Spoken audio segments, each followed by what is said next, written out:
ഇന്ന് നമ്മൾ പുതിയ ബാച്ച് സ്റ്റാർട്ട് ചെയ്യുമ്പോൾ ഫസ്റ്റിൽ മനസ്സിലാക്കേണ്ട 1-2 കാര്യങ്ങളുണ്ട്. നിലവിൽ CSEB നോട്ടിഫിക്കേഷൻ വിളിച്ചിട്ടുണ്ട്. അതിൻ്റെ എക്സാം ഒക്ടോബർ നവംബർ മാസമായിട്ട് നടക്കുകയാണ്. അപ്പോൾ കൃത്യമായിട്ട് അതിന് മുമ്പൊരു കാര്യം മനസ്സിലാക്കേണ്ടതെന്ന് പറഞ്ഞാൽ CSEB ഒരു വർഷം 2-3 നോട്ടിഫിക്കേഷൻ വിളിക്കും. ഈ 2-3 നോട്ടിഫിക്കേഷനുമായിട്ട് ബന്ധപ്പെട്ട് ഒരു വർഷം തന്നെ 3 ക്ലർക്ക് ക്യാഷ്യർ എക്സാം ഉണ്ടാവും. അത് മാറി ലാസ്റ്റ് നോട്ടിഫിക്കേഷനിൽ ക്ലർക്ക് ക്യാഷ്യർ 3 കാറ്റഗറിയാണ് വിളിച്ചത്. 3 കാറ്റഗറി ആയിട്ടാണ് വിളിച്ചിട്ടുള്ളത്. അപ്പോൾ 3 എക്സാം ഉണ്ട്.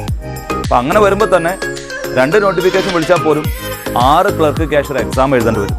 അപ്പോൾ നമ്മൾ സ്റ്റാർട്ട് ചെയ്യുമ്പോൾ തന്നെ ഈ പറഞ്ഞിട്ടുള്ള ഒരു പോർഷൻസ് കവർ ചെയ്തിട്ടേ എക്സാം എഴുതുള്ളൂ എന്നുള്ള രീതിയിൽ പോയി അതിൻ്റെ ഉള്ളിൽ തന്നെ നമ്മൾ പഠിച്ചുകൊണ്ടിരിക്കുമ്പോൾ തന്നെ പോർഷൻസ് കവർ ചെയ്ത് തുടങ്ങുന്ന സമയത്ത് തന്നെ എക്സാം വരാം. അപ്പോൾ നമ്മൾ സ്റ്റാർട്ട് ചെയ്യുകയാണ്, നമ്മൾ മുമ്പോട്ട് പോവുകയാണ്, കൃത്യമായിട്ട് തന്നെ നമ്മൾ എക്സാം എഴുതും.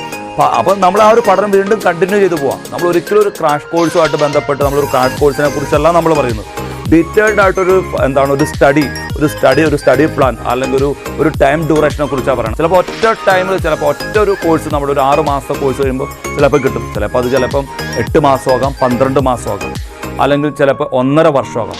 ഞാൻ കൃത്യമായിട്ട് പറയുന്ന ഒരു 3 നോട്ടിഫിക്കേഷൻ ടാർഗറ്റ് ചെയ്ത് സ്റ്റാർട്ട് ചെയ്യുന്നവർ, പുതിയതായിട്ട് സ്റ്റാർട്ട് ചെയ്തിട്ടുള്ള 3 നോട്ടിഫിക്കേഷൻ ടാർഗറ്റ് ചെയ്ത് കൃത്യമായിട്ട് പഠിച്ചാൽ ഇതേ രീതിയിലാണ് നോട്ടിഫിക്കേഷൻ പോകുന്നതെങ്കിൽ 12 എക്സാം കിട്ടും. കൃത്യമായിട്ട് തന്നെ ഫോക്കസ് ചെയ്തു പോവുക. അതല്ലാതെ ഓടി വന്നൊരു ക്രാഷ് കോഴ്സ് പോലെ നമുക്ക് നേടിപ്പോകാൻ വേണ്ടിയിട്ടുള്ളതല്ല.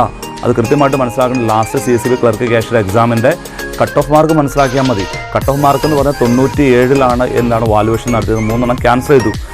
എന്നിട്ട് പോലും 82, 83, 81 അത്യാവശ്യം എല്ലാ ബാങ്കിലും വന്നിട്ടുള്ള 84 മാർക്കൊക്കെ ഉള്ളവരെല്ലാം തന്നെ എല്ലാ ബാങ്കുകളിലെ ലിസ്റ്റ് പെടുന്നുണ്ട്. അപ്ലൈ ചെയ്തിട്ടുള്ള എല്ലാ ബാങ്കിലും ആ ലെവലിൽ തന്നെ എടുക്കുമ്പോൾ കട്ട് ഓഫ് മാർക്ക് അത്ര ഹൈ ആണ്. അത് കൃത്യമായിട്ട് തന്നെ മനസ്സിലാക്കുക.